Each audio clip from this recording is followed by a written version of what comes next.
Rob Orman, dream ER doctor. You got your shirt put together there? You okay? I got it's all together. I was Okay. wondering, I couldn't figure out how many buttons I had going here. But I'm feeling pretty Yeah, good. no, it's important. I like that. You have a huge crop of chest hair in there. Now, listen, we are at Hippo Education Studios. My name is Aaron Bright. You are Rob Orman of ERCast fame and Essentials of Emergency Medicine and many other things.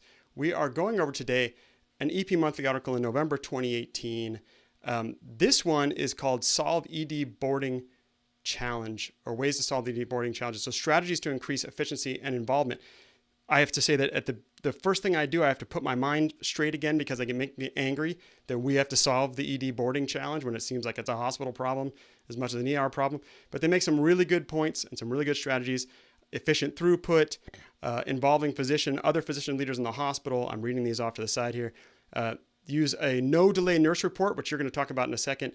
Adjust the workflow, set viable surge policies, ask inpatient nurse managers to round on boarders, which is super important at the county hospital. That's what worked for us.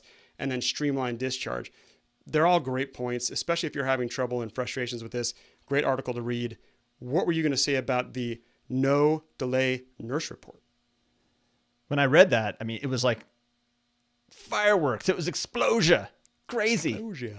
Because this is the thing that the nurses that I work with in every hospital complain about, that they want to call up a patient to the floor and then there's a delay. And they say, well, we'll have to do a shift change in an hour or 2 hours. And Right. I once worked at two different hospitals that were down the street from each other. They were part of the same hospital system, maybe like a couple miles away. Almost everything was the same in these hospitals, except one of them had a no delay nurse policy, no delay report policy, and the other didn't. It was just kind of, well, we'll take report when we can. The one where there was a no delay policy, you would admit patients and they would actually unexpectedly just be gone from the emergency department because they would go so fast.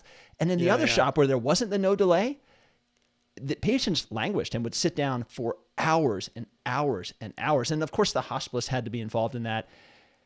But it's the perfect low-hanging fruit for one of these projects, like a lean project or a Six Sigma project. I don't know, all these different things. Say, all right, just do it on one unit.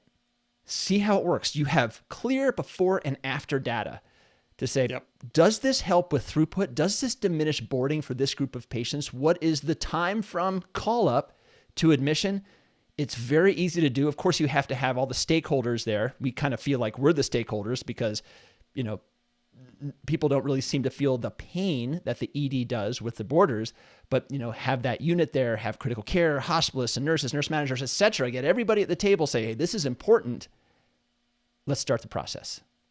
I love it. That's a great one. We used to do the passive aggressive opposite, which is we had a person on shift who was required at the county to go upstairs every time we admitted somebody and verify that the nurse couldn't take report. We send out spies, and it didn't work very well. It just made him even more angry. just breeds hostility.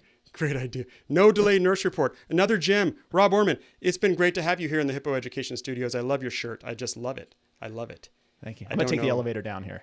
Why I'm saying, elevator? Okay, I'll take that too. Bye.